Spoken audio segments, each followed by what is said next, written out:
家好，《看明 CEO》这首作品是我博士期间根据泰国的古典音乐《抗明 CEO》改编而成。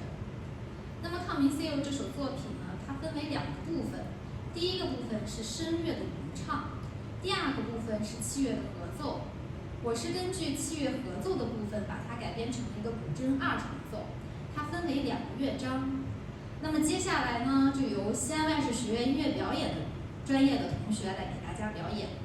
好，筝一是由严佳玉表演，筝二是叶子玲，碰铃是史淑宁，鼓是蔡田，请大家欣赏。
拜。